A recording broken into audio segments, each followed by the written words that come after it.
Three, two, one. Here we are, Anthony, on the weekend.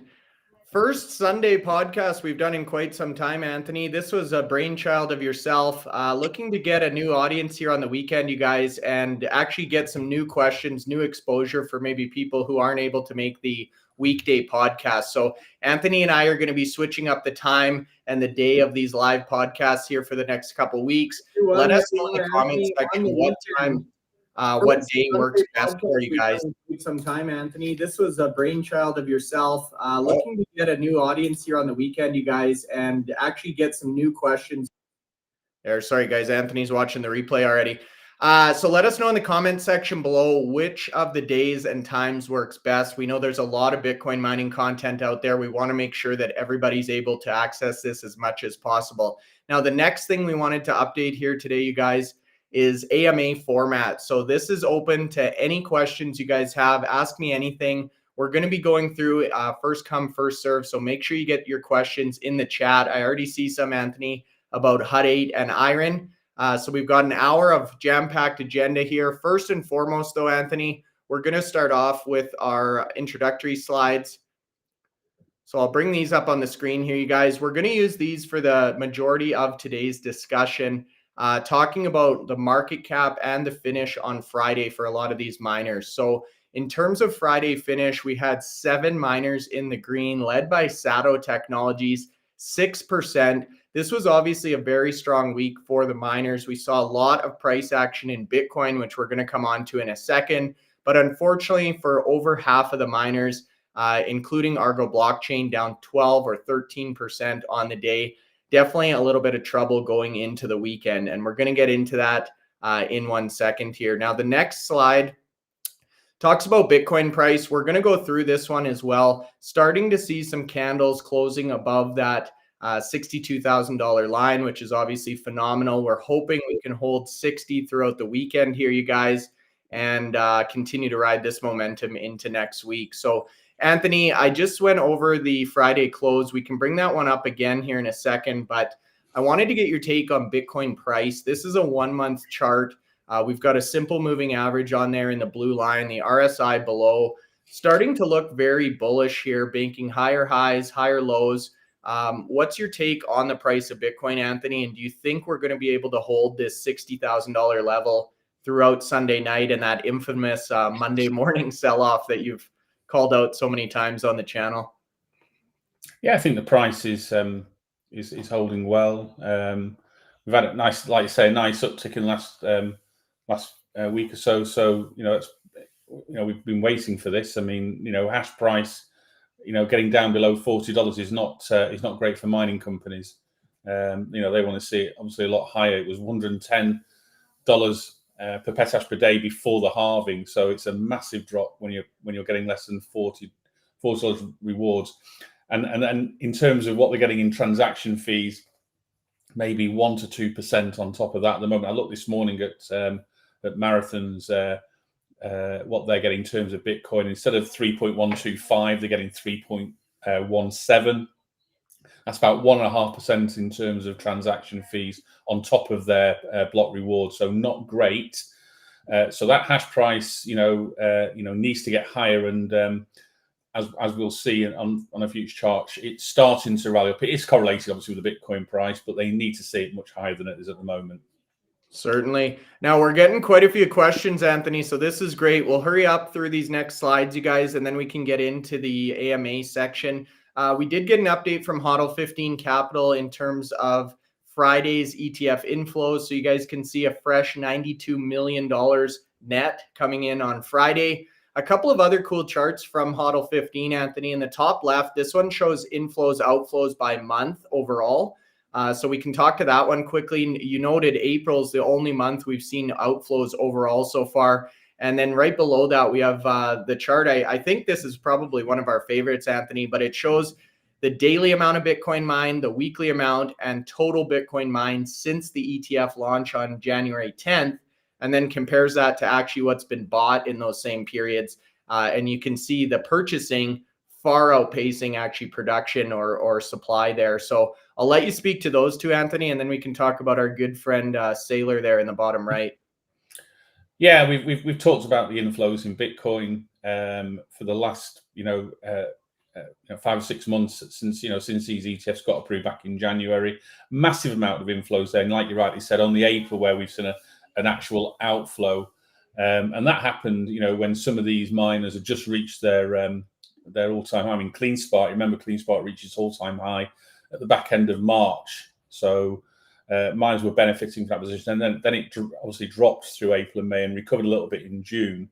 But that's a good graph to show that was still 6 or 7 of the 8 months of the year so far we've had positive inflows, and then that's just backed up by the slide at the bottom there that says like literally nearly twice as many Bitcoin has been purchased by the ETFs and actually produced in that period. So 165,000 mined during that period, and nearly 300,000 Bitcoin being purchased. So they're obviously going elsewhere to buy that Bitcoin, not just the Bitcoin that's mined on a daily basis. And if we look at the mining companies, we talked about this last week.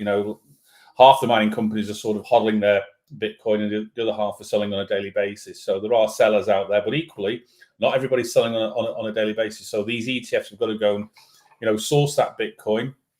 And that will help the price, supply and demand. We know 70% of people haven't moved it in the last year or two. I'm one of that 70%. And so there's many people out there like me. And therefore, when there is lack of supply available to buy, that will only aid to the price.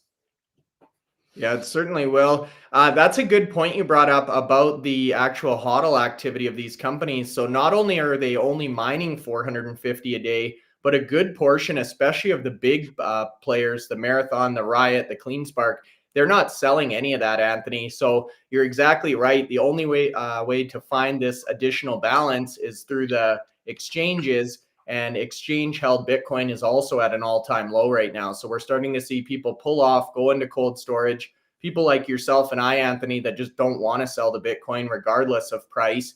And then companies holding on to what they mine. Very exciting time. Now, not to mention, we've got companies getting involved now. So Michael Saylor continues to eat up Bitcoin at a sensational pace. So they've now upsized just north of $1 billion in this most recent note offering. But we've talked about other companies as well, Anthony, getting involved in this space. So a lot of different people trying to feed from this Bitcoin pie right now. Yeah, absolutely.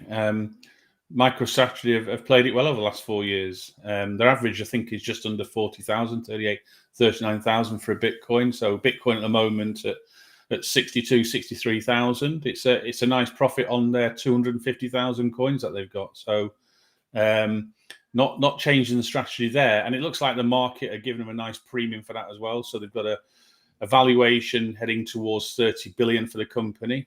Bear in mind, 4 years ago, this was an IT company that was delivering probably about 500 million in revenues per year. But since changing the strategy, they've been able to utilize the power of having that Bitcoin held to draw out more debt from the markets. And most of these debts, like the one they've just released now, the convertible notes, was well oversubscribed, and they've been taking advantage of actually increasing the offering when you've got that much of a demand for these notes. Yeah, they just seem to can't keep up with investors, and it's super interesting to see that premium you mentioned, Anthony. People opting to go for MicroStrategy and paying nearly double what they have in terms of Bitcoin, as opposed to just buying Bitcoin or the ETFs. Now, we've talked about hash price quite a bit on our channel over the last couple of weeks. This is going to be a 1 year graph, a 3-month graph, Anthony. I wanted to get a little bit longer time range so we can see some of those spikes we've seen with the various different transaction fees. Now, we covered those on the channel. We've seen really a bottom post halving in that $40 range, and we're not starting now to move up into the right, kind of setting those higher highs, higher lows, very similar to with a Bitcoin chart at the start there. This is a welcome relief for the miners, but really not anywhere close to where we want to be right now. No, it's not. It's not great. I mean, there's an expectation that the Bitcoin price would have really rallied post the halving by now. But if we go back to 2020, we saw the Bitcoin price rally late in that year, and so maybe we're following that cycle. But I think they'll be pleased that there's a few more dollars per petahash per day at the moment than there was a few weeks ago. I mean, it reached down to sort of like $34, $35, and that's sort of borderline on just making your cash payments. It's not really giving you any sort of contribution towards your non-cash payments at all. So it would have been a problem. But what we haven't seen is miners coming off the network. So the global hash rate's been increasing significantly. But we want to see that hash price rise. We need to get it, heading north. And the only positive side we're seeing is the miners are bringing in these new latest machines. So the bigger miners are using, bringing in the S21 Pros, operating at 15 joules a terahash. What that means is they can start mining Bitcoin at half the price that the S19s were delivering, or even less than half the price in these new, really high efficient machines. And by having that greater margin will help you when the hash price goes as low as it is here. Yeah, that makes sense. Hopefully the start of a move in the right direction as we continue to see Bitcoin move up. Now, our final slide here, Anthony, before we get into the market cap view, Bitcoin difficulty. So this one is the 1-year view. I wanted to pull a longer term so you can see the direction here, you guys. Since October of last year in the 60 trillion range, we've now gone up nearly 50%, surpassing 92 trillion in terms of network difficulty. Now, block time, Anthony, as you corrected last week for me, taking longer than 10 minutes. So they are going to have to reduce the difficulty, it looks like, by about 5.5%. But that's not till Wednesday. And as you say, there's a lot of volatility sometimes with these numbers. Yeah, I mean, it looks like we're going to get a reduction in the difficulty. That will be pleasant for the North American public miners. What it means, if the difficulty goes down, it will mean they'll probably be able to mine a little bit more in terms of production. So if that difficulty does reduce by over 5.6%, that might indicate that for the next 2 weeks, they're actually going to be achieving probably 5% more in terms of production. So that'd be a welcome respite for the miners. But yeah, I mean, looking at that graph there from October 23 for the 12 months since then, that's that's over 50%. And bear in mind, we've had a halving. So not only are they losing Bitcoin production through difficulty, then they already lost half the production through the halving. So, in theory, miners with the same hash rate October last year than they have today would have been mining twice as much Bitcoin effectively then than they are now. Gotcha. Well, like I say, it'll be nice to see difficulty going in the other direction. We've actually got a few questions about this one as well, Anthony. So we'll come back to this slide.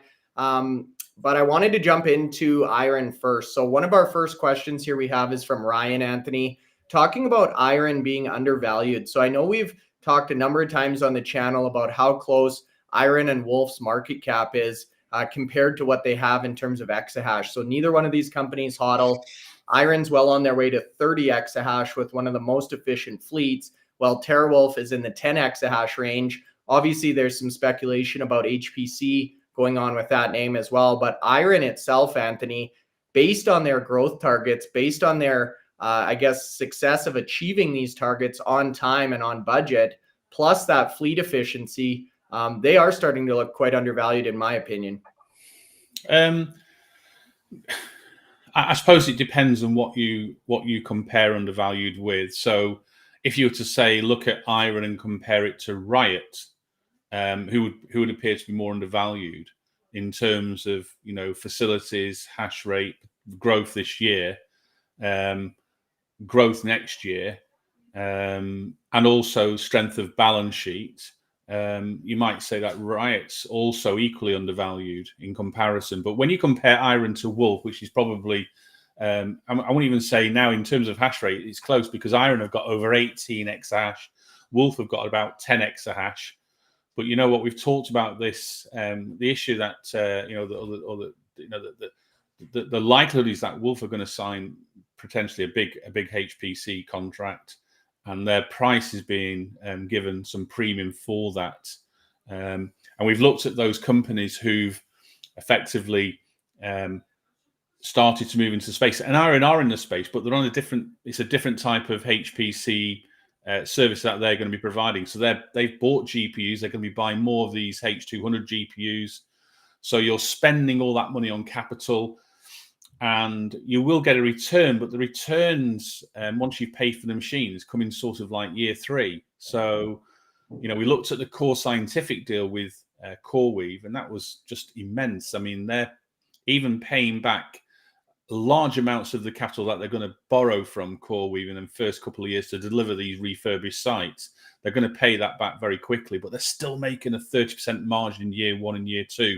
That jumps to 71%, close to 8% in year 3. And the average for the 12 years is about 71% per annum in terms of margin after all the costs, not just the energy costs. And in this case, of course, I don't have to worry about the energy because that deal is between CoreWeave and the energy provider. So it's a different model. 2 questions, just to jump in, Anthony. We're up to 50 viewers here, so people are obviously finding interest in this IREN discussion. 2 questions for you, and these are kind of point blank. Compared to the CoreWeave deal, which strategy do you like more for HPC, the IREN vertical integration or the Core asset light? And IREN was trading at $15 just a couple of months ago. Do you think it was overvalued at that point, or is undervalued relatively to itself now? So I like the Core Scientific deal in terms of what they're offering there. The HPC hosting deal, they have limited risk. IREN have a HPC provide a HPC service where people can purchase high performance computing power and pay for that. The risks associated to that are quite significant in terms of you want to have as much uptime as possible with these machines that you've got plugged in. And I've been speaking to experts, and 80% is normally normal for some companies that are offering these services. 8% uptime, so that means 20% of the time they're not getting paid.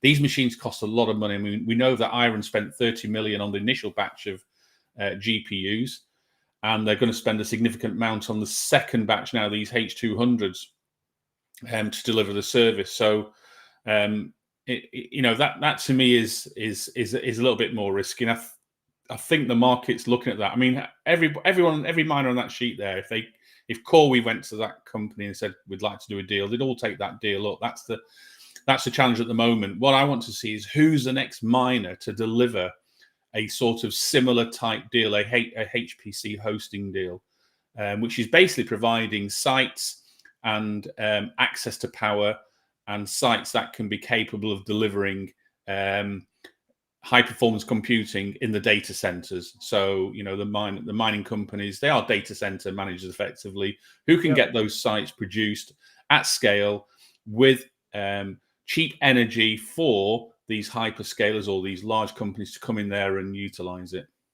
Gotcha. Now, this is an interesting question from Jane Smith, one of our top followers and commenters here. So CEO of CleanSpark tweeted out on the 28th of August, drawing an analogy that buying H100s is similar to buying S17. So implying that, hey, this technology is already outdated. There's H200s, there's Blackwells available. This is something we've talked about quite a bit on the channel, Anthony, is the equipment upgrade cycle. So CapEx is very intensive, not only on Bitcoin mining, but especially on HPC. This is a very new industry. Obviously, there's a lot of demand right now, but these companies are pouring a lot of money into the actual machines themselves. And we don't know how long these machines are going to be are going to be viable, and how long they're going to be competitive with these new AI computing asks. So do you think this is a fair comment from the CEO of CleanSpark, or do you think maybe the H100s do have a little bit more juice in them? I'd say they've probably got more juice. And I think if you remember recently, didn't Tesla buy an absolute shed load of H100s for their site? And Elon Musk tends to get things more right than not. So, but there's more efficient versions out there. I mean, I just don't know it's a bit like when the S19 XP came out, and everyone was saying we've got to go in and buy them. And I remember CleanSpark buying those, and they had some bad batches of S19 XPs when they bought those. So, with anything, GPUs or ASICs, there's so many sort of factors you've got to bear in mind. But we've seen the likes of, even if you look at from Bitcoin mining, we've seen the likes of Core Scientific get some great use out of older S19s by underclocking them. So, really, you'd say now miners should be moving totally away from S19s, buying the S21s, T21s, and whatever comes next. But using the right way, people are still making margins out of these older machines. Now, I'm not an expert on GPUs, but I know that obviously the likes of Bit Digital have been using them. Hive Digital have been using them. Obviously, IREN have used them. Tesla have used them. Tesla have used it in a massive way. I mean, their site's enormous compared to the sites we've talked about from Bitcoin miners. Yes, there are newer models available, and time will tell what the life expectancy of these GPUs are. But I know that there's companies out there that are using the machines that the A100s, which are behind the H100s as well. So people are still using older machines for high performance computing. Miners will get to know quickly, like they have done with Bitcoin mining machines with the ASICs there, which ones will work the best, which ones will give them the best rate of return. I still think we're very early in terms of miners moving into this space. I mean, bear in mind, Hive Digital have been playing in HPC for probably, a year to 18 months. Bit Digital have been playing in the space for less than 12 months, and IREN probably about the same amount of time. So we're still very, very early in terms of this type of service. So there'll be a lot of tweaking. We're not getting information out that you probably would like to. It's a bit like the immersion cooling question. Yeah, I was going to say, are we? Should all miners? We've had Dan from Russo on the podcast, and yes, he provides immersion cooling, and he said that all miners will be using immersion cooling within the next 2 years because the technology is so good. People just haven't embraced it as much. But then the argument against that is, well, we haven't seen as much data out there about the immersion cooling. And I think this is the sort of question that applies to the various types of GPUs that people are using. And it's not just about the GPUs, it's also about the environment. So where are these companies putting these GPUs? What type of facilities are they using? Are they using air-cooled, liquid-cooled? We know that in terms of Bitcoin mining facilities, IREN do produce robust facilities. Some of the better facilities we've seen across some of the public miners. I've also seen the pictures from Hive Digital, and they've got an effectively like a tier 3 center. So it's you could probably drop your breakfast on the floor and still pick it up and eat it. It's that clean. So and there's lots of factors in terms of how well these machines will work, and before we even start talking about the efficiency of machines. But IREN are now looking at H200s. Bit Digital's client, who want to grow that contract, want to look at the latest machines on the market. But as I say, that's an issue that Core Scientific don't have to worry about, because machines is not within their purview. They've just got to make sure that the site's ready and that there is suitable power that the host can go and arrange with the energy provider. Sure. Yeah, no, that's a great response. And it will be interesting to see how this plays out as we're so early in the transition cycle. Now, the next one for you is CleanSpark price target, Anthony. So we don't do a lot of price targets on the channel, but it is an AMA, you guys. So we do allow any questions here. Anthony, what is your thought here? CleanSpark continues to be one of my top 3 holds, you guys. I really like the pure play miner approach. I think Bitcoin has definitely been beaten up. There's another question about where is the supply crunch we can talk about next. I don't know where this supply crunch is, but I feel like it's coming, and I feel like the pure play miners that are going all in after this strategy, the CleanSpark, the Marathon for the most part, and Riot, do stand to benefit in a big way if this bull cycle plays out, which I personally think it will. Anthony, do you care to give any numbers around CleanSpark? In terms of? The question is, greeting from Munich, invested in CleanSpark. Do you have a price target for year end here for them? I don't have a price target for CleanSpark, nor for any other miners. I've seen some of the recent price targets from some of the other people on social media. So if people were to look at the likes of Mike Alfred, who does, and Sebastian, who put out their numbers. So for CleanSpark, Mike said I think $60. This is when the Bitcoin price is at 180. So when the Bitcoin price rallies, I mean, obviously the Bitcoin price at the moment, miners are probably being valued as where the Bitcoin price is now. But IREN at $50, should Bitcoin get to 180,000, CleanSpark 60, Cypher at 30. So he's given his views on the sort of like the three miners that he sort of constantly talks about on Twitter. I mean, IREN was at $15.50, a few months ago. So I've got no doubt that we can see these heights again. It's just with the Bitcoin price where it is. I mean, how much? Bear in mind, IREN are going to release their, all these companies will release their Q3 numbers in literally, a month's time. The end of Q3 is September the 30th, and if Bitcoin price hasn't gone up significantly, the Bitcoin price is slightly higher than it was at the end of Q2. So those with a hodl will benefit from the valuations. But in terms of mining and in terms of profitability, it hasn't been profitable in Q3 for any of the miners. So how do you value the miners when they're not making profits? And that's the challenge. So people can say these are overvalued, undervalued. You could say they're all undervalued. They all had significantly higher. I mean, we talk about CleanSpark now. I mean, I remember when CleanSpark was $23, $24 on the sort of like just before Easter, when market closed. And, they announced that large ATM of 800 million when the market closed. So that was that's what the price was then. Go back to October last year and the price was a fraction of that. So, it's... So a follow-up for you then, Anthony, as a follow-up on that, what are we seeing in terms of miner correlation with Bitcoin? Because we've talked a lot on the channel about this leverage play on Bitcoin being the miners. I'm just going to pull up Friday's close here so we can see how the miners performed.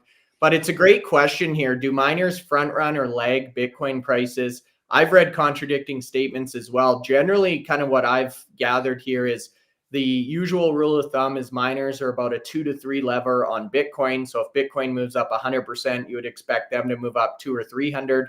From my personal opinion and what I've been noticing is I do find the miners lag Bitcoin a few days.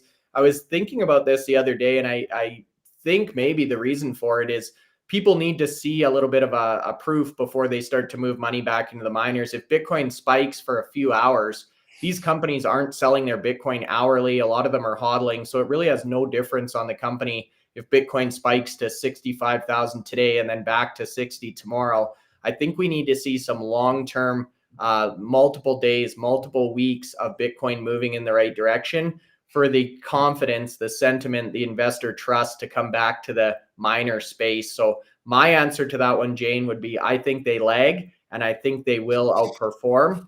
We just don't have the certainty in the Bitcoin price that we need for people to move back into this space. And I'm just going to add to that, and we've said it many times, the benefit of going to those sites in June opened our eyes up to how the Wall Street guys look at these mining companies. And, you were there, Bryce, they just weren't interested in Bitcoin mining because there's the profits aren't there at the moment. And so if there's profits aren't there, how are you providing any valuations for some of these companies? That's the real challenge. So the companies that have done well, since, if we go back, say, since the 1st of June, it's going to be those companies that have actually got some sort of HPC business associated with them. They've done better because the market's looking at HPC as more predictable.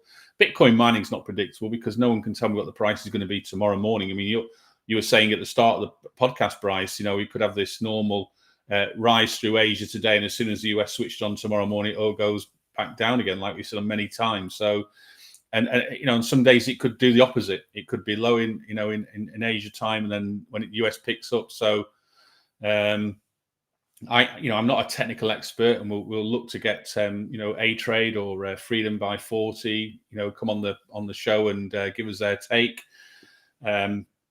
And let's go back and see what their take was like last time we were on the show, and see how accurate that was as well. That's also that's interesting. the thing, right? Yeah. But my concern is, and I'll say this now, is in Bitcoin mining, it's not profitable at the moment. End of. So they're not making profits. I don't care which company you're in. If you talk about profits, we're talking about all the costs. So cost of depreciation, cost of all the non-cash costs, none of them making profits. They were all red in the last quarter. They'll all be effectively red in the next quarter as well, unless we see Bitcoin really rally, further, 15, 20,000 this month. And those then with the hodl will then highlight the fact that they'll have some benefit from having that hodl.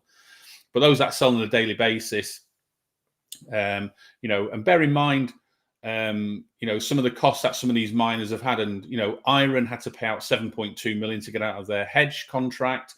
They also had to pay effectively 3.8 million higher costs in June, and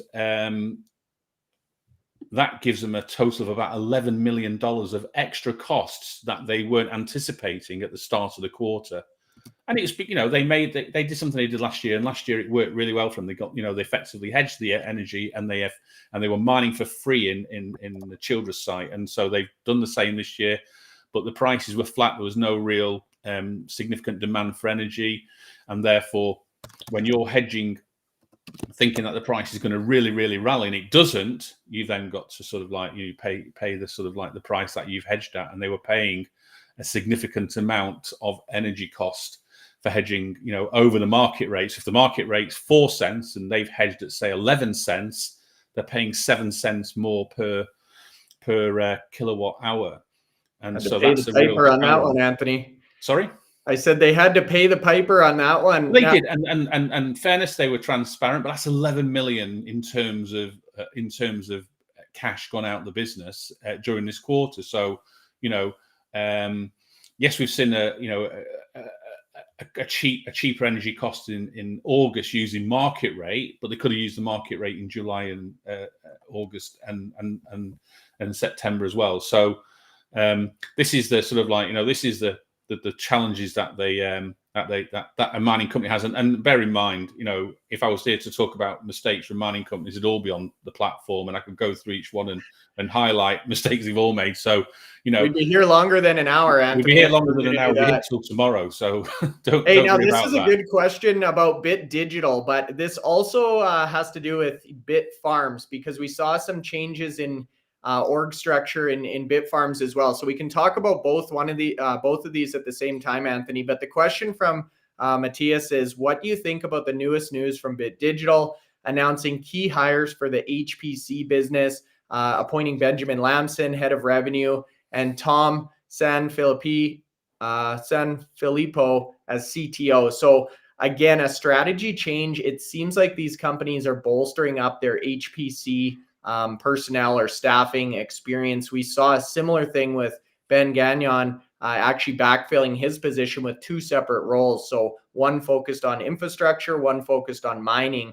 Seems to be something we're seeing from companies like Mara as well. So it seems to be more prevalent in the market. What do you make of this, Anthony? Yeah, we know they've got to do it. And actually, Zach Bradford raised his very point from CEO of CleanSpark. He said, if you're going to go into the HPC space, it's a separate business. You're going to have to start marketing it. You're going to have to start getting salespeople in. You're going to have to start getting people to recover the revenues that they should be paying you for the service. He says, Bitcoin mining, it's all done in-house. We mine Bitcoin, and we either hodl it or we sell it, and that's it. There's no extra staffing required to do them sort of strategic things there. But when you bring in a new business, you have to have all the staff to deal with that business. But what we've seen is, like you rightly say, is that a lot of these companies have strengthened senior management or even at board level to make sure they've got the right breadth of experience to help them go through this cycle. And, just when we said there's probably going to be 4 or 5 pure play miners, we're effectively down to Riot and CleanSpark now, the two that are actually saying no. And believe you me, I know if a similar deal came to them from CoreWeave, they'd be turning over and moving to the dark side of HPC. So there's no doubt about that whatsoever. So if you're listening out there, Darth Vader, a couple of house calls there. You've got two companies with big facilities, big growth patterns there. Let's see if we can turn them around. But it looks like now 90% of the mining companies are really looking at HPC, and rightly so. And the market looks at HPC as well. And that's why some of these share prices have been given a premium on that basis. Now, in terms of BTBT itself, we've seen a lot of people. I know Bitcoin Mining Guy is very bullish on this company. A lot of people really excited about what they're seeing here. Frustration from Sam Tabar, the CEO, about the valuation of the business. So a similar question, Anthony, based on what we've seen across the board here in terms of market cap and valuation, how do you think Bit Digital stacks up right now to the competitors?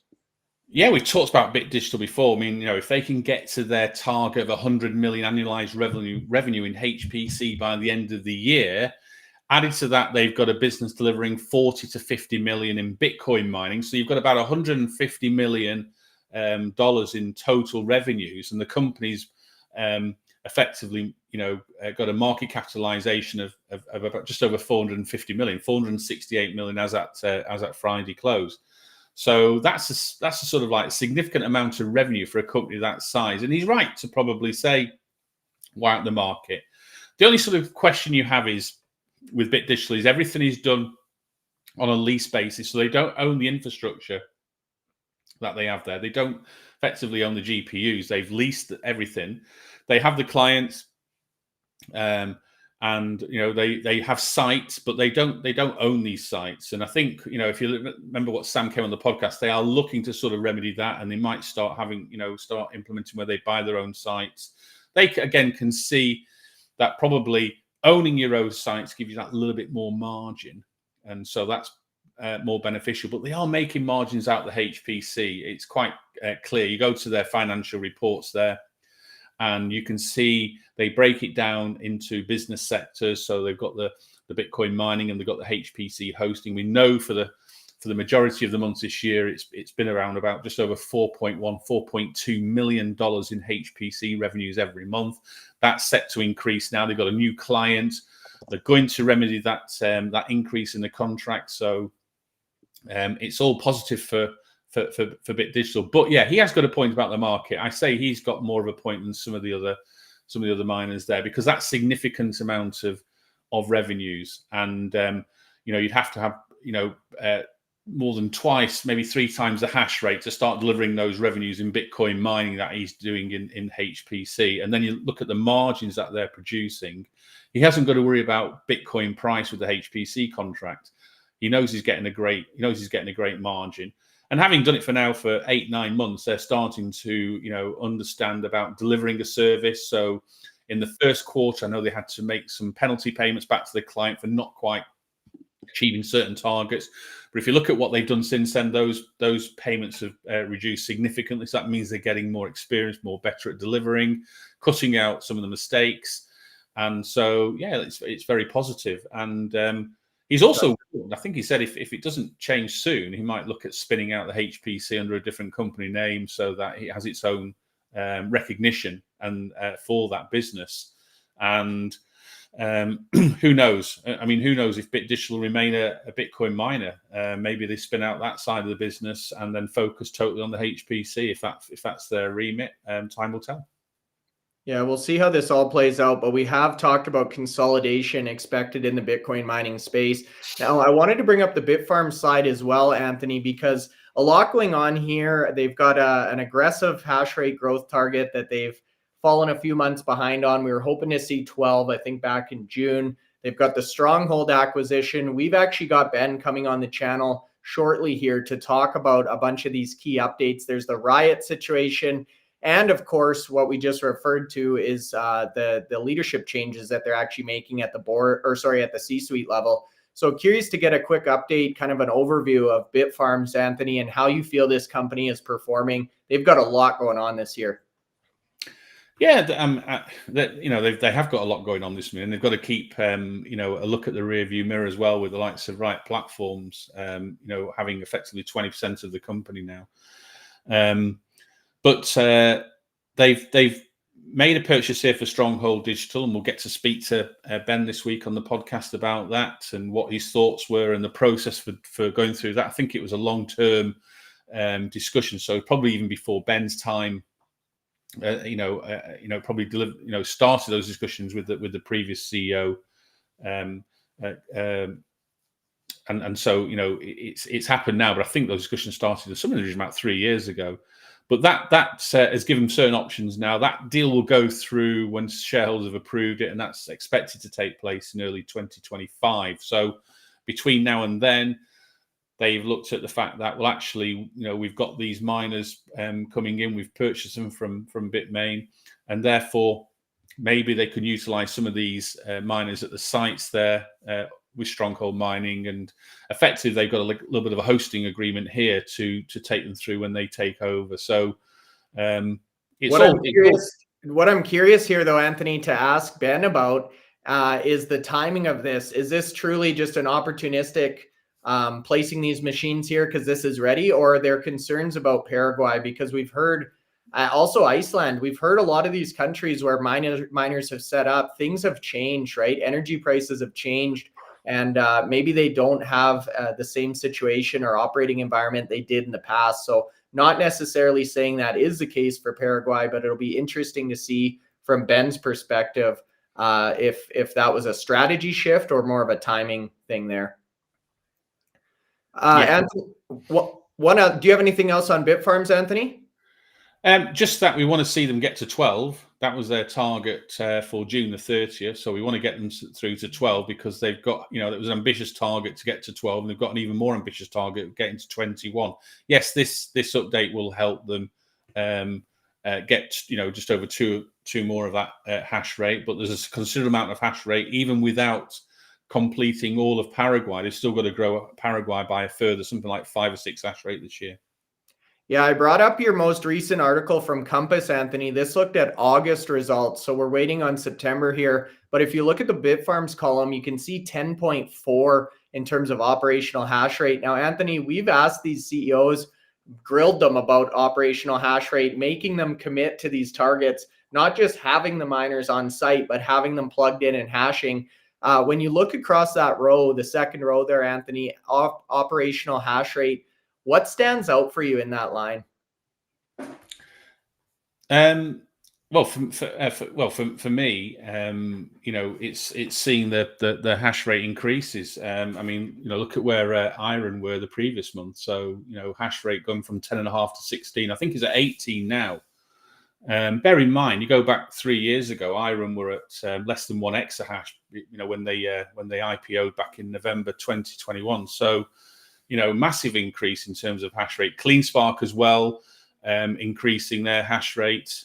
Marathon actually showing signs that they're getting closer to delivering what they're actually got plugged in. So they've got a hash rate of 35.2, but they were operating at 33.5. So that's, getting over 90%, and that's massively increased. We want to see more out of Riot, and I think September numbers are going to be far better. I think we'll see that number of operational hash rate hopefully get closer to 20. So just pause there, Anthony. Why do you say that? Because we've seen Riot month after month after month. We've been saying, hey, they're going to hit these targets. They've been coming up a little short. Obviously, there's curtailment in the summer. Why do you feel like September may be that critical month? And I guess just to add, you guys, if you haven't seen the new videos of Corsicana on Riot's Twitter account, take a look, because building B1 is complete, but B2 is just about roof up now as well. So the full B building is looking almost like it's ready to come online, Anthony. But why September specifically? Because building B1 will be energized in September. They have a significant target to achieve by the end of September. So I think September's target is close to 28 exahash. So that's a a big target to get to. And that effectively, if they can energize building B1, that gets them there. But we want to see the operational hash rate. Now, they haven't announced B1 energized at the moment, so we're not going to see an increase in that in terms of for the whole month. But having 23.5 plugged in at the moment, as at the end of August, September should start seeing a bigger use of that 23.5, because we haven't seen the weather curtailment in Texas that we have in previous years. Yes, we have seen some curtailment, and you could say maybe 10%. So 10% of 23, that's 2.3. That probably takes it down to 21 exahash. And that doesn't take account of any growth in hash rate that they'll do there. So, and if you look at, using that analogy, IREN increased, best part of 5.5 exahash during the month of August, but we only saw their operational hash rate increase by 1.9 because they didn't install it all on the first day of the month. They installed it during the month, and that's why you've got an average operational hash rate there. So IREN's operational hash rate should definitely be 4 or 5 exahash higher than their average is shown in August there. So we should see them at 15, 16 operational hash rate for the month of September. CleanSpark as well. They're plugging in machines with regularity, and they've got an ambitious target to achieve at the end of September. So, we'll see, their hash rate in terms of total and operational hash rate increase. And they've been quite consistent in terms of the fact that their operational hash rates generally, that's only like, effectively 5% lower than their total hash rate. So their utilization in terms of machines switched on versus machines that are just installed is quite high compared to some of the other miners. Mm-hmm. Sure. Now, next question, Anthony, from Sean Marion, number one fan. I don't know, number one fan of our show or of what, but good question here nonetheless. We've talked about future site development. So Core Scientific, IREN, these companies are looking years and years out, Anthony. They're not operating for now. They're looking at the next halving, the next cycle. So they've secured, in many cases, large agreements for these new sites. IREN has a 1.4 gigawatt site in West Texas. So you think about Corsicana being big at 1 gigawatt. This takes that to a next level. Now, they've already hired, I think, Morgan Stanley as an advisor to help get some introductions, open some doors maybe to potential hyperscaler deals. Do you think we're going to start to see Bitcoin miners package these up and sell these options or future projects off as packages or as parcels, or do you think they'll continue to develop these sites? It's certainly an option for a miner. So when you think of what IREN probably paid as an option for that 1.4 site, which hasn't been developed yet at all, it's a greenfield site there. It would probably have risen maybe 3, 4, 5 times the value. So, if they wanted to turn around a quick profit, I mean, bear in mind, you've got to start. They have a big site at Childress with 750 megawatts, of which they're operating now probably getting close to 300 megawatts there. So they're not even at half capacity at the moment. So that's going to take, all of 2025 and some to get that site fully utilized. 1.4 gigawatt hasn't even turned shovel yet on that site there. So that's a site that would probably take, if you look at Corsicana, you're looking at maybe 18 months, 2 years of getting that site to where it needs to be to start delivering a service. And so that's 3 years away from now, because we haven't seen the once we see the ground breaking there and the shovels going in and they start doing something, you're looking at probably 2 years from that time. And so if it doesn't happen until next year, then it could be like a 3 year. So an option for miners would be to sell the site on if they can get a really good return on what they've got then, and invest that then in other sites that become available. Look at CleanSpark, what they've done. They've been purchasing smaller sites to grow their hash rate really quickly and get miners. So they've been buying sites and literally been able to put miners in those sites and start churning out Bitcoin straight away, haven't got a sort of like a timeline, and what they've been paying is quite reasonable for having a facility ready for miners to be installed. So there are different options. Again, they might take the longer game and say, look, we've got a very valuable site, 1.4 gigawatts. We'll do it ourselves. It's going to take 2 or 3 years. We know that. But once we've got it done, we're ready to get those revenues and those margins that we've seen the likes of Core Scientific achieve. So it depends on the appetite, whether they want to play a long-term strategy or if they want to adopt the shorter-term strategy and take some money now and get Childress finished. Bear in mind, with the rate these machines are coming out in terms of efficiency, and we know that some of these machines are getting changed every 3 to 4 years, you can start putting more efficient miners, and IREN are doing this at Childress. So all the miners at Childress are going to be the latest, most efficient miners. That's why they're going to have an efficiency of effectively 15 by the end of the year, which is going to be better than every other miner. There's no doubt about that. So that means their cost of mining, from their perspective, will be significantly less than it is now than it ever was. So that's great for them.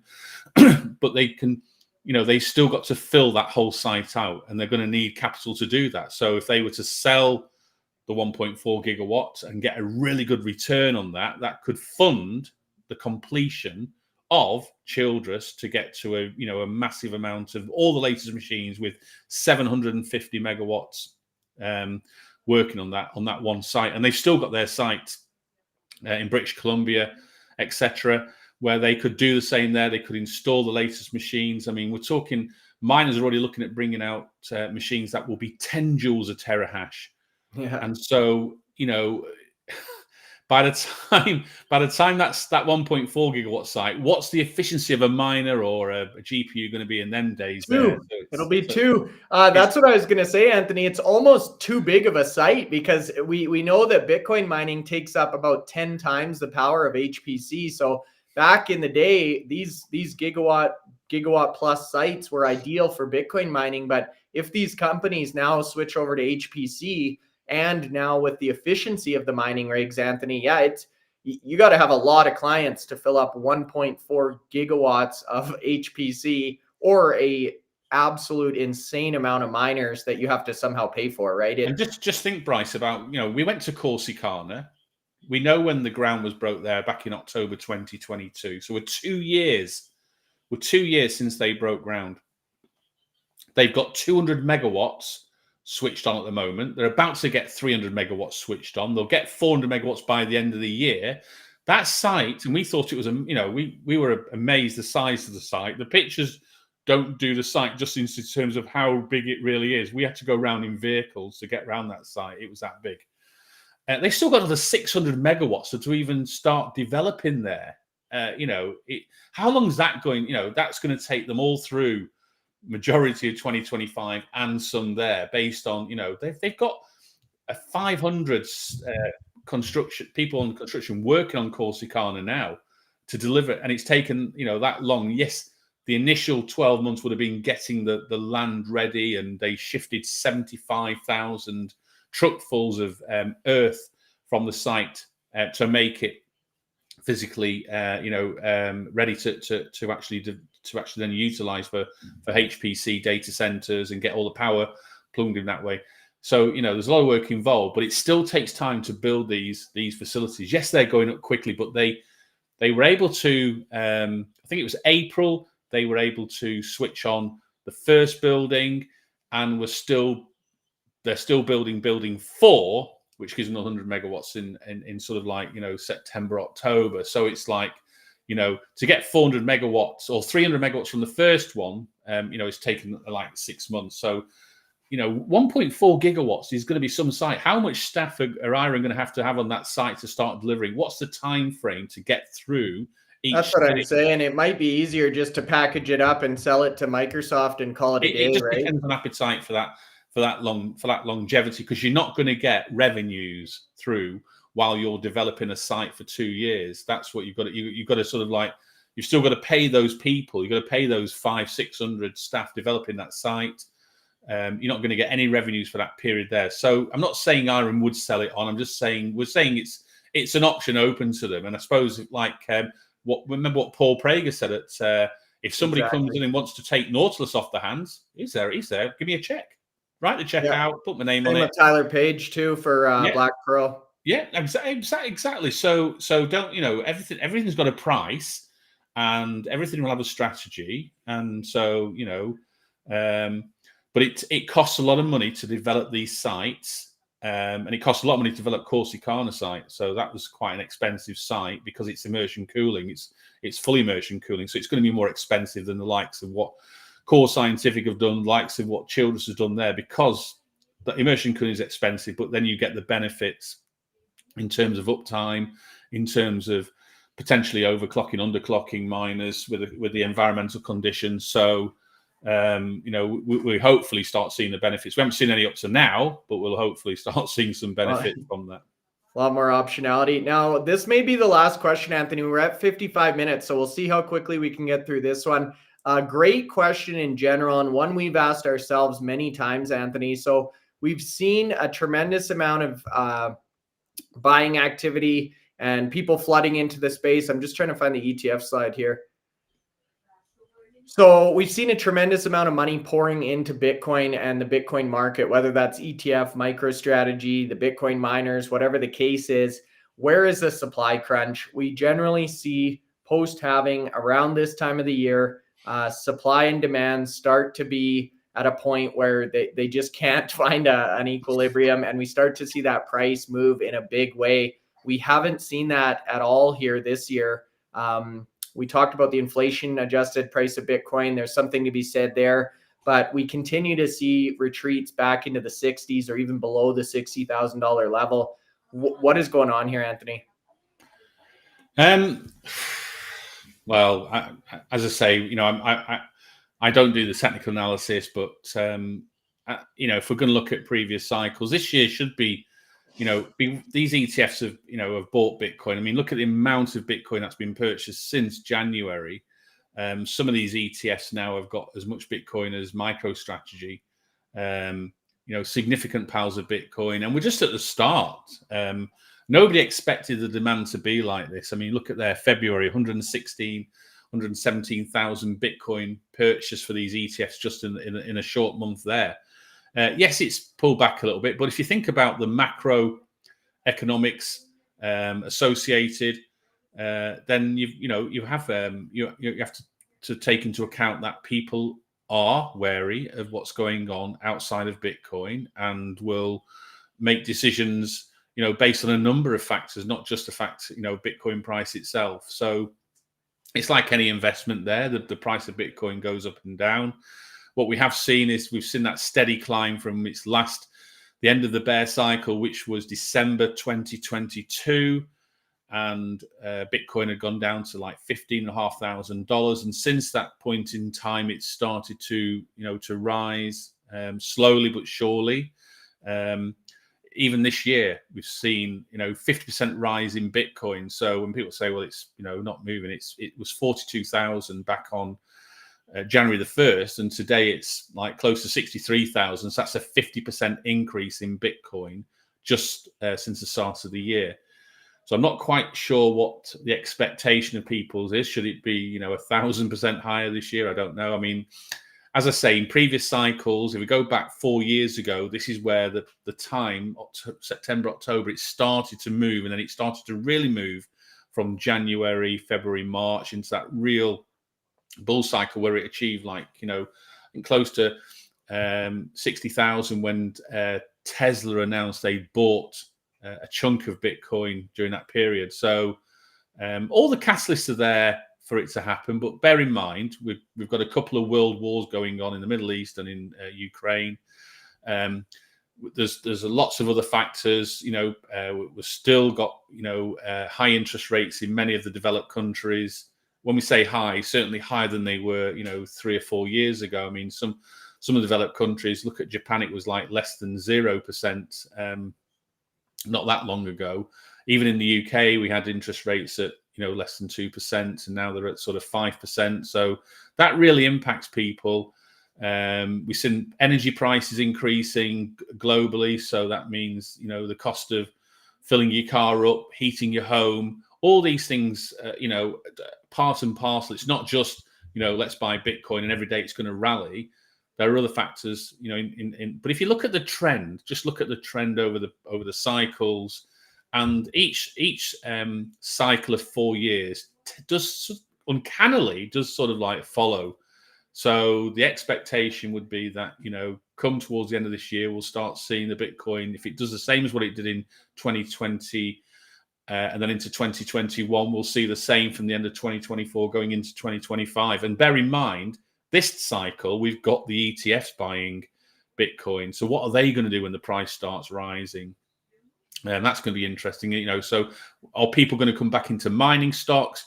Are they going to use the ETF? So again, understanding about where people are putting the investments. If all that money's gone into the ETFs this year, where has it come? Where's it been taken from? Have the mining companies been affected from that? From people now using a more correlated, 100% correlated with the Bitcoin price, an investment that's totally correlated? Because yes, we say that the mining stocks are correlated to Bitcoin, but we can see some days when Bitcoin goes up 3%, the mining stocks go up 10, 15, 20%. And in other days, when it goes down, the miners go down 15, 20, 30% down. So, the proxy is there, but it's a very volatile proxy. And I think that's what a lot of investors like. They like it when the days are 30%, but what they don't like is when it's just sort of like nudging along in this sort of like band of between $50,000 and $60,000 of Bitcoin, and the mining stocks aren't sort of like moving like they used to move. Even the traders can't make money with that, right? If it's not, even the traders at the moment are getting it wrong. I mean, we saw some people thinking that the Bitcoin price was going to drop last week, and sort of like went all in on that there. And I'm trying to think how many there was billions of dollars wiped out in losses in terms of margin calls on the Bitcoin price not dropping last week. So that's what we're up against as well. And also, like I say, if people are gambling on the Bitcoin price, what impact is that having on the Bitcoin price itself? So there are so many factors. It's not a case of let's just buy Bitcoin and sit there. I mean, fortunately, I've had Bitcoin for just over 4 years, and I haven't sold any Bitcoin at all. I've added to the Bitcoin over that period, obviously small amounts because I'm not that wealthy. So I just add small amounts to Bitcoin there, in the hope that in say 10 years time, it's going to be worth more than it is today. And it's effectively like, building up a nice little pension pot that I can use, or if I don't use it, my family can use it, because I believe in it. And going back to shares, just for open transparency for all people who's out there, IREN's my biggest holding, by the way. So as much as people think, oh, he's not giving it a full green light today, I'm trying to be honest and transparent. So IREN is my biggest held stock.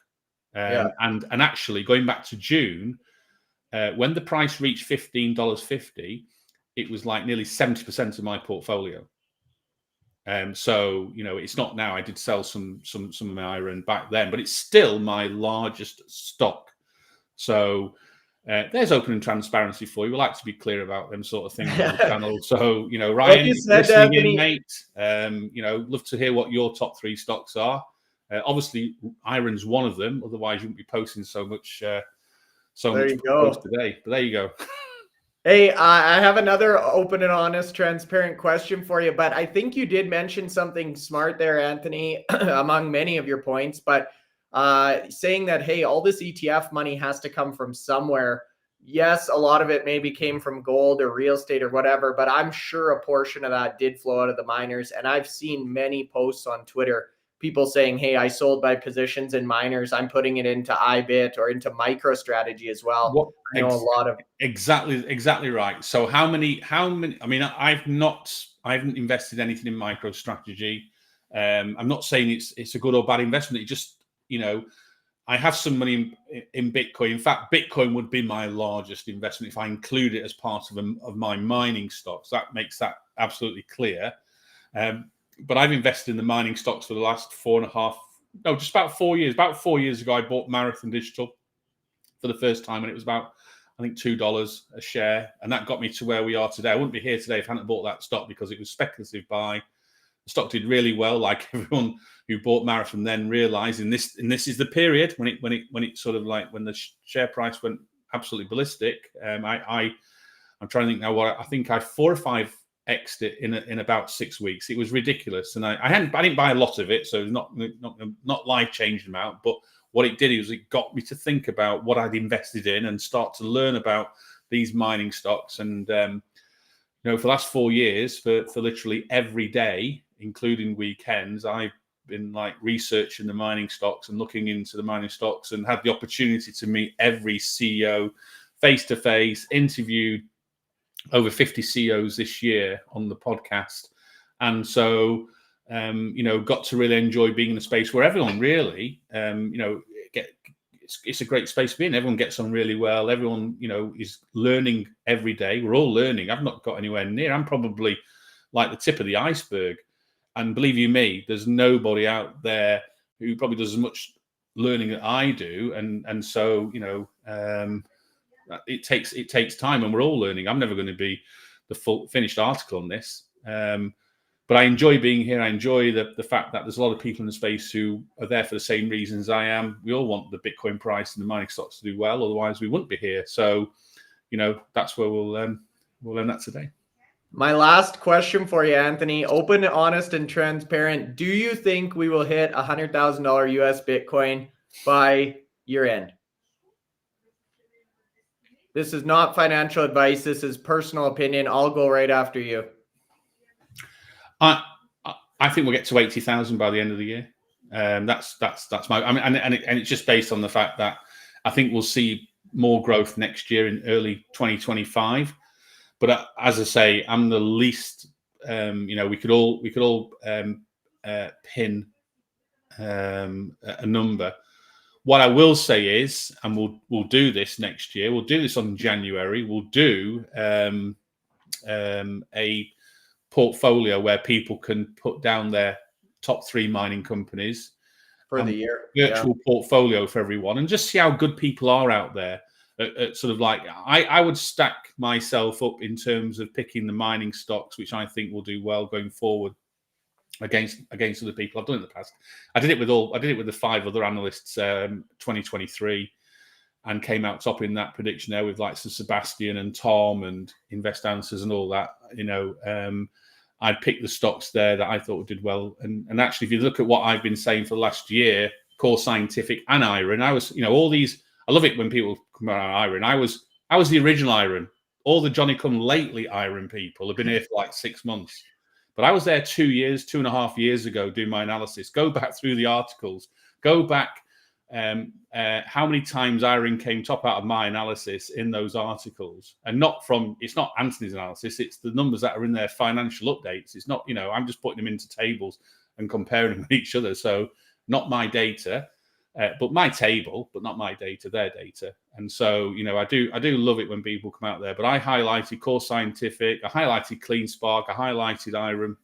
Yeah, all did well. Highlighted Bitfarms. Believe it or not, Bitfarms have done really well in 2023 through to this year as well, because their stock price was under $1 for a long time. It was actually the Nasdaq had said, look, you need to get your dollar to share price higher, or we'll delist you. So they were on sort of like watch for a while. I recall that. Yeah. So, well, Riot, it'll be interesting to see now your next call, Riot. I think this isn't. I mean, people say, "Oh, you're right," but I mean, when you go to a site and you see what they're doing there, it gives you a different perspective. We went to the Denton site first. We went to Core Scientific's flagship site first at Denton, and we liked what we saw there as well. But the reason we were going there was to hear about the announcement for the HPC, and we were there with 50 analysts from Wall Street. And we thought we were sort of like, we thought we were the 2 fakes on the bus, like, because all the rest of them they're working in this space. They're looking at these mining stocks. They're valuing these mining stocks. They're putting share price predictions on these mining stocks. And I didn't know any of them. To be honest, I knew the companies, but I didn't know any of them by name. But believe you me, probably a third of that bus came up to me during that day and said, "Hey, Anthony, we follow your podcast. We see what you do online. It's great stuff." And, and you tend to get things right. And so it was nice to to speak to these guys. I met them again in Nashville. And actually, even had like I'd even have a couple of offers to go and work in some of the areas as well. So it's all, we're all, as I say, we're all in this space, we're all learning. We need you here, buddy. Your name's in the title, so you can't leave, Absolutely. unfortunately. It will be interesting, though, to see this Riot bet, because I know we've talked a lot about Riot hitting their targets and about them relatively being undervalued. So we'll see. My bet, Anthony, is a little higher. I'm going to say 90 US by end of year, but we'll see. And again, you guys, that is completely. What do people think in the channel now? Can they type in what they think the Bitcoin? Yeah, they can. I saw Mark said he doesn't think we'll get to 100. Let us know, you guys, what you think we'll be at here by Christmas or by New Year's. But Mark was saying, get them to put in their top 3 miners for the next 12 months. And I will start collating a table of these miners now. I'll do a poll for that one. Do a poll, so and let's get in. But if people want to put in their top 3 that they think over the next 12 months, let's start doing something now, and we'll put something together, and people can add to it, and we'll give them 2 or 3 weeks. But if they want to put in the comments today who their conviction's going to be in terms of share price increase. So if we use, I don't know, say the 1st of October or 1st of November, people have got till then to sort of look at what their choices are going to be, and let's do it in them. We'll do a weekly update on one of our podcasts to show how the table's doing, ups and downs. That sounds like a newsletter add-on. It sounds like a newsletter add-on, but I think it's going to be interesting. People have got their own view of things like that, and it's great to have, because we all got a view. As I say, I don't know what the Bitcoin price is going to be in an hour's time, and but neither can anybody else. So it's we're all in the same boat. All in the same boat. Yeah, it's looking anywhere. We got an 85, we got a 90, 98 is the highest 98. I see. But I think even if we do hit 100, there's going to be so much selling pressure at 100 that it's not going to last long. 77, that's close to Riot at 80. So yeah, Morton's saying not over 77. I'm by nature just optimistic. That's why I hope. And believe you me, if it gets to 100, I'm because I say I've got a lot of invested in the mining stocks, quite a few of the mining stocks as well, probably about 10 of them, I think, at the moment. And all my mining stocks are shows on the Patreon. So if people want to look at the Patreon, they can see my mining stocks are on there and the percentages I have in each stock of the portfolio. So that'll be a hard one next year, though, because Core Scientific's going to start to have their results for the HPC come in and their revenues. And it's so dependent on the price of Bitcoin. Like Z in real life says here, if Bitcoin moves big, obviously the pure plays are going to be the big return, but that's the $1 million question, right? We also have Bitfarms, Hut, and IREN, CleanSpark, Mara, and then Jane says Bit Digital, Bitfarms, IREN. So IREN is pretty consistently in the top 3. Yeah, I would say IREN has to be in there, because the share price is 50% down on where it was just a month or so ago, two months ago. In fact, we were in Dallas when the share price hit $15.50. I think we were close to that. We were after Dallas. Yeah, so just middle of June, $15.50. But at the moment, around about the $8 mark. So that's dropped 50%. We've seen CleanSpark drop from nearly $24. That's down more than 50% down. Marathon and Riot also down big.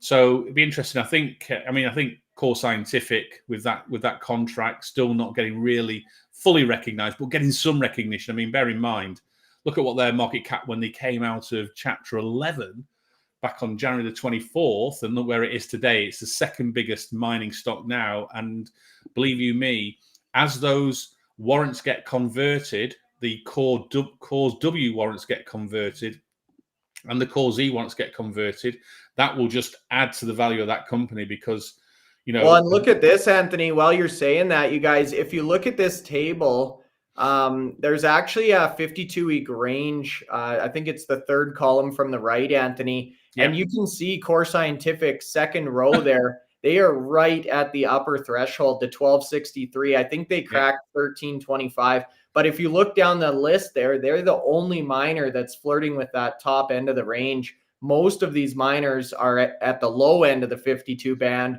or I'd say maybe in the 40%, 30% range. So very interesting there, Anthony.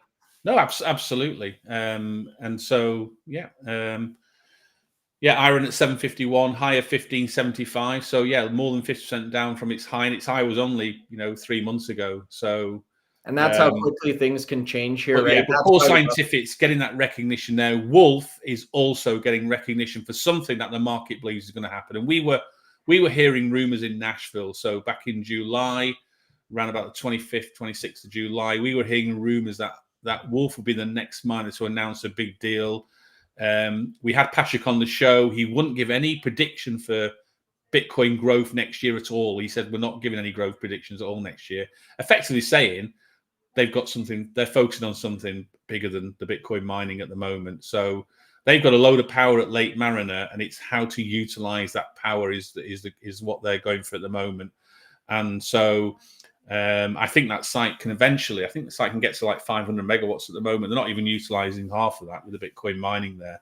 So they've got potential, and it doesn't take many megawatts to get a big deal. So let's put this into context. If you've got a 300 megawatt Bitcoin mining site, you'd only need a 30 megawatt HPC site to deliver similar margins and revenue. So, you don't have to have 1,000 megawatts of HPC. If you've got 100 megawatts of HPC, you're delivering significant. I mean, bear in mind, that's why that 1.4 gigawatt site is just that 1.4 is, how do you fill that with clients of HPC? Yeah, I mean, that'd have to be one client, that'd have to be one massive client like an Amazon or a Microsoft. Exactly. Like that. So, because then if you fill it with lots, really small clients, I mean, the team that you'd have to employ to manage all that would be quite significant. Oh, the logistics and the security, and yeah, it just would be too much. But I'm just looking now, Anthony. Bitcoin price currently sitting at 62,726 US. So